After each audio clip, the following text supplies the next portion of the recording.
Last couple of weeks we had the Minneapolis St. International Film Festival from April 8 to 19, and this is really the 45th anniversary, and this is one of the biggest yet. Over 200 films from around the world. And first day I went to St. Anthony, Maine. It's a wonderful venue, and in the front there are people gathering and listening to music. And these gentlemen here, drum group is named Southern Boys, and every one of these individuals are world-class champions. So basically, we brought out the best we could.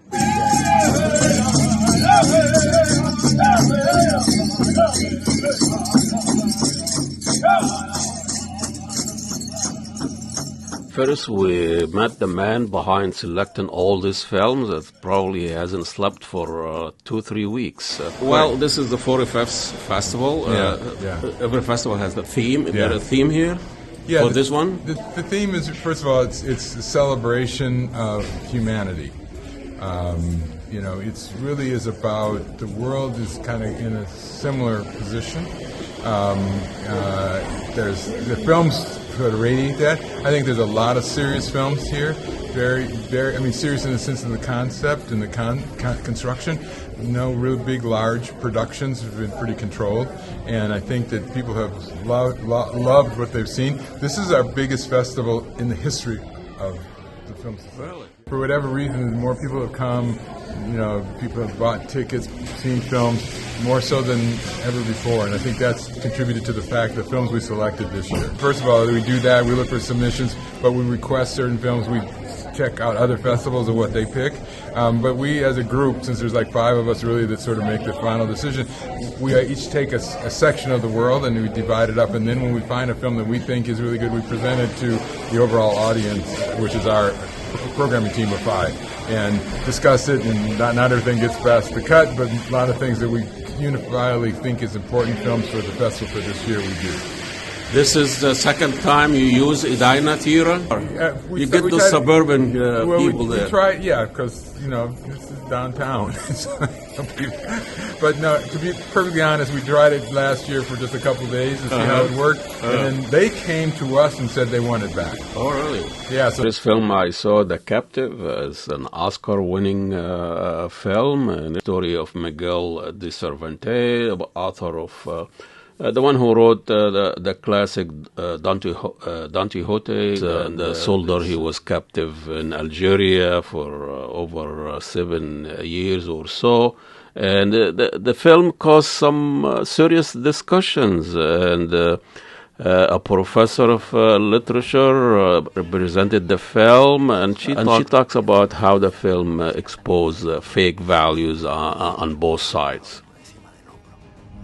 Pero tú serás hombre de letras. ¿Lo estáis viendo? Una mano con un pañuelo. La mano siempre se escondía. Hasta que se acercó un cautivo. ¿Sabes quién soy? Vos sois Hassan Baja, señor Edgar. ¿Por qué te inventaste la historia de mi ventana? Quiere historias, más historias. Y por cada historia que le complaciera, el Bajá le prometió un día de libertad. Así pues, comprando que nunca nadie le dio quitaro. Así nació el cautivo. Oye, Miguel, ¿qué estás tramando? ¿Pero de verdad creen ustedes que alguien puede escapar de aquí? Es escapar o pudrirnos aquí. ¡Alguien tiene que morir! Esto no es tu cuento, hijo. Esto es la vida real. Esta ciudad es peor que Babilonia. ¿Quieres saber por qué te he salvado a ti? Esta vez Hassan te hará pedazos. Ya se arreglaré. Tú vales más que todos nosotros. Tú no eres nadie más que un embustero. ¿Y nuestra historia de hoy? No sé si todo esto que escribo verá la luz, pero tengo fe en que outside I had a conversation with Faust Leslie, and he has some reservation about the film. Spain at this time is has Inquisition courts, right? In 1516 was the year of the expulsion of Muslims and Jews, Arabs and Amazigh from Spain. And I think that's a very important background to piracy in Algeria and Morocco is that a lot of the pirates were actually either refugees from Islamic Spain or descendants of those refugees. So you can't help that Spain, Catholic Spain in the early 16th century is presented as a place of like where freedom and and liberation from oppressive tribal and religious, critique or the exposition of fake values on the side of the Spanish side was extremely mild in the movie. But the way the Islamic local Algerian Ottoman culture is presented in the movie is done in not a single woman inside, a lot of screaming and shouting and torturing and violations of all sorts. Even their religion they violated every day with like there's wine and alcohol everywhere, and there's and homosexuality and violating each other's and a lot of violence and a lot of it's I couldn't help but to make a parallel between this him and he just telling story, and of course fake story. He just kept telling story to stay alive. He just kept telling the story to the Amir or whatever. Is it, how this is the 1,000 nights kind of yes, there is that motive. So the film is about telling stories to save your life, which is the central technique theme of used on the 1001 Nights. So. Speaking of Algeria, there was another movie, The Stranger, Francis Ozon, and this film talking about Albert Camus, the novel, The Stranger, the same name, and they really build it as for the first time the film is giving a voice to the local, or they call them the indigenous in the film. But anyway, the film really did not address the racist colonial role of France in Algeria at the time. But something to look forward to or to pay attention to in the film. The film talks about 3 different deaths: a natural death, the death of the Merceau's mother, and illegal death, the killing of the unknown Arab, and the legal death was the execution of Merceau for killing an Arab. So take a look. Très calme. Calme.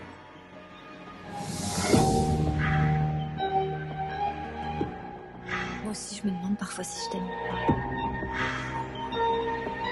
C'est bizarre. Pas comme les autres.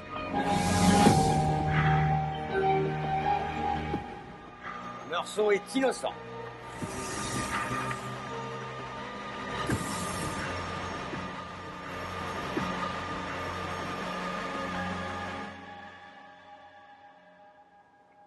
D'abord, regrettez-vous votre acte?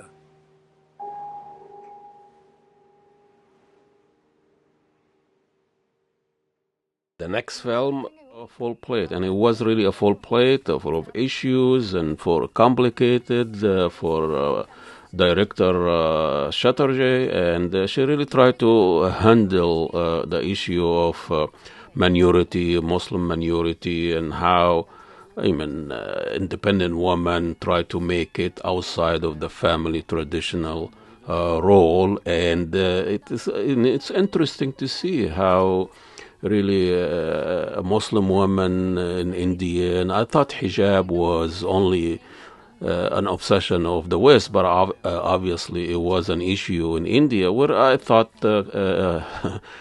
head scarf or head cover is a very common in India, so really I was a little bit surprised. तेरे बेटे को ना हुज्जत करने की बहुत आदत पड़ गई है, साला इसीलिए लेडीज लोग को घर में बिठा के रखते हैं। ये ओपन मैरिज मालूम तुम लोगों को? 1-2 बार सुनी हूँ मैं, बट मालूम नहीं क्या रिवाज होता है। अमरीन, अगले हफ्ते से तुम वीगन कुकिंग क्लासेस के लिए जाओगे, ओके? 4 पैसे क्या कमा लिए? मैडम की नाक 7वें आसमान पे पहुंच गई है। तुम तो घर के आदमी हो भाई, अमरीन भी ये सब मजबूरी में कर रही है। अब ना एक काम करो, नुक्कड़ पे ना एक फ्लेक्स बोर्ड लगवा दो और लिख दो ऐसा बड़ा बड़ा, कि अमरीन खाना बनाने बाहर जाती है। बहुत चर्बी चढ़ गई तेरे को, हाँ बहुत चर्बी चढ़ गई। After the film, the director took questions. I took my turn. I asked her, is the solution for Muslim women in India is just take her hijab off, leave her family, traditional role, and just go out and cook for a wealthy family there in India? I think it's very clear that domestic violence is wrong and you cannot take it. That's all. And it took her husband to have an affair with a young girl for her to say that, hey, so the message is very clear. It is, your domestic violence is not accepted. Fair enough. Also, there is a classes in the movie, between working class woman as a cook, and she goes and serve food in the upper middle class or middle class, very westernized. Domestic worker in the meantime because of lack of finance. Yeah. She's from working class. I mean, they cannot afford. So she had to, her husband has broken leg. She had to go and to finance the household and to pay his hospital bills. Yeah, I see what you mean. And in spite of that, he is not very, very recognizable husband. The next film we saw, Eagles of the Republic. It's really an amazing movie for Tariq Saleh. You know Tariq Saleh, Egyptian-Swedish director. He made 3 movies. This is his 3rd installment of a trilogy. Movies about Egypt. The first one, Nile Hilton incident, The Boys from Heaven. All his movies about Egypt, Saleh, really have an epic mix of politics, corruption, religion, and power, and it's just a wonderful storyteller. احنا وسط صعب، احنا الدرع اللي بيحمي البلد بجد، احنا نسور الجمهورية. كاليجولا عارف انك بتنط على مراته؟ الأعداء في كل مكان. انت ما بتبطلش تمثيل ابدا؟ محتاجين مساعدتك يا استاذ جورج. دول عايزين تحط ميكروفون. انا مش هقدر اشوفك، حياتك في خطر. البلد في حالة طوارئ. والله أبطل.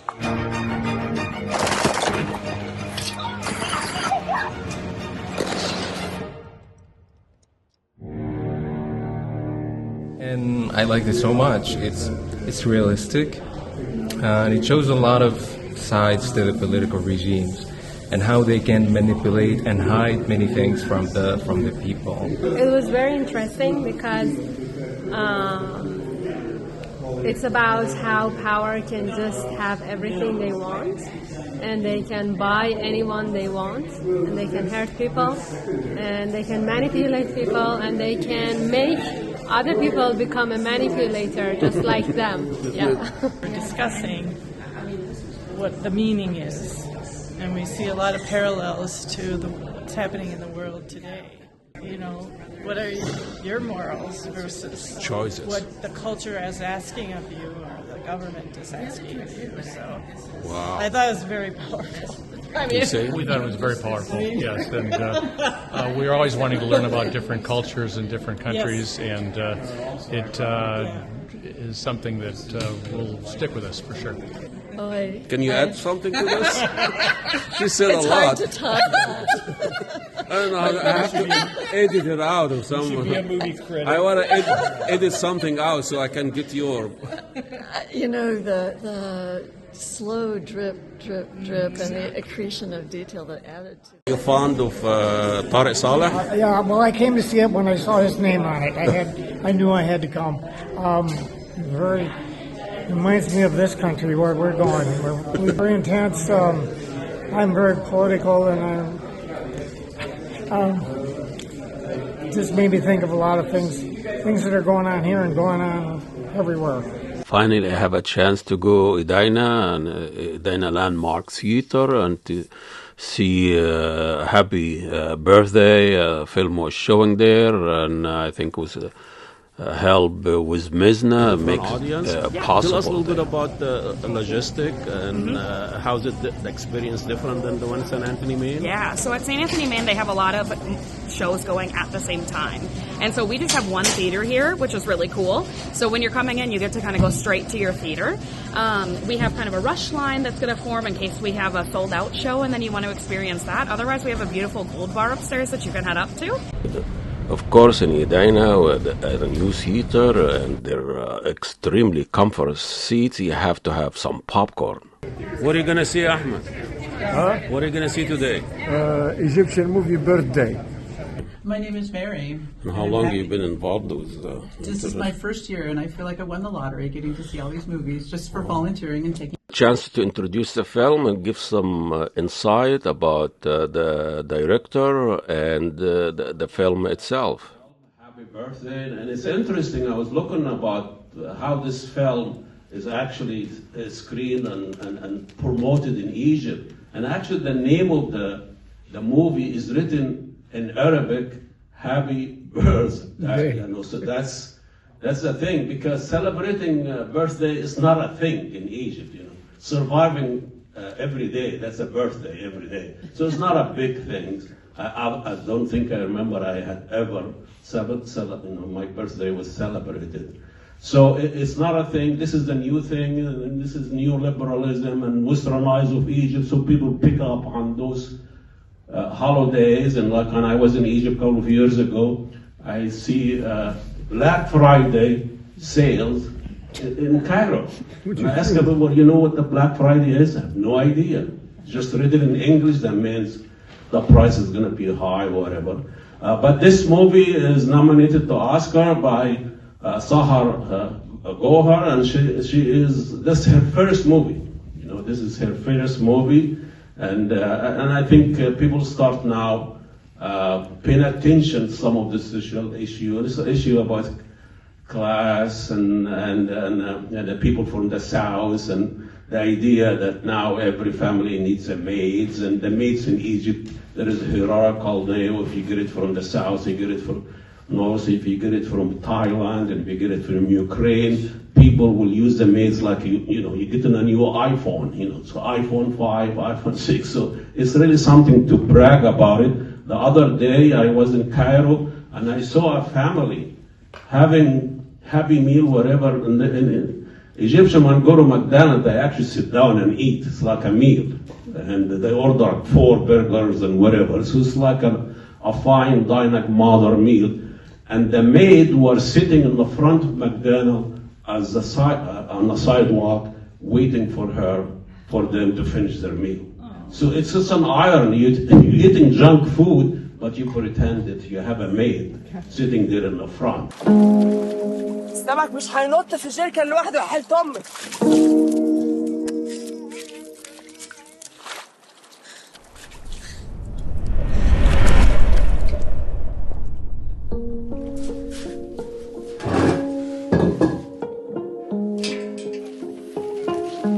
يا ماما مشكلة العيد ميلاد محتاج مصاريف، مش هينفع اعمل لها عيد ميلاد اقل من السنة اللي فاتت.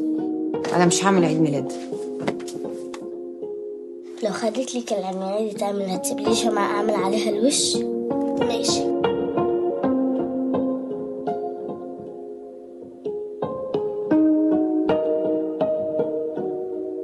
So cute. كده ايه؟ هنا كمان يومين. طب لو بعت لك السمك ده بسرعة هتوديني العيد ميلاد؟ حد يجيب لها خطيبته يا سمك؟ ويعني خطيبتك هتاكل وجد. أقدر أساعدكم ببلاش على فكرة، علشان أفضل قاعدة معاك على طول. واهل اصحاب نيلي هيقولوا ايه لما يشوفوا بنت صغيرة عندك؟ مش هينفع الميت تجرب وتقيس عند الراجل.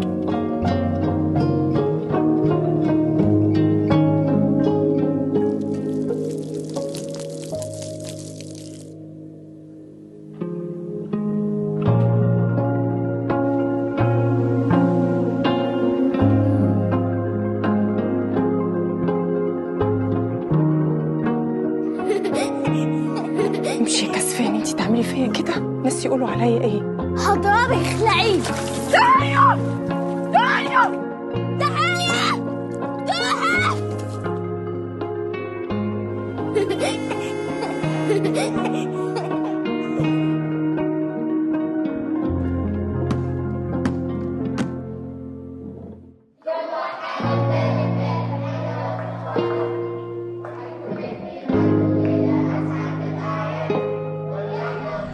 I was kind of waiting for. I guess it doesn't need a happy ending, right? Happy birthday. No happy ending in Egypt. No happy. It's interesting. I recognize when they went to Sheikh Zayed, it was like a more wealthier districts, and then they take her to like the fishing towns, and it's. I guess the ending makes sense because the child is really like has a strong sense of reality, so they're mature already. So the ending is kind of like. Good story writing, very emotional, very good creation of emotion, and a little interesting class analyzation, and it's fantastic. Are you serious? I just loved it. Every part of it. It's a great message. But I thought the movie was just great. It was fantastic. What do you think of this? I've been going to the film festival for a decade or more. By far the best film I've ever seen. It's terrific. Oh, it held your attention every second. It was a really good movie. You've been in Egypt? I've been there 10 times. Yeah. Yeah. And it shows the big division between the rich and the poor. And the poor are suffering. Well, I was sitting in a place here after Bosoda. Happy birthday. We're walking to this place. How do you say this place? Poralima? Who is Poralima? No idea. Well, this is our coverage of the 45th Minneapolis St. Paul International Film Festival. It was a great venue. Over 200 films, mostly St. Anthony, Maine, there by the Mississippi, and over 43 movies here in Edina, landmark, great coverage and talking to the people, the directors, and it is something to look forward to. So see you next year. This is Ahmed Tharwat from Ahmedia TV. Thank you.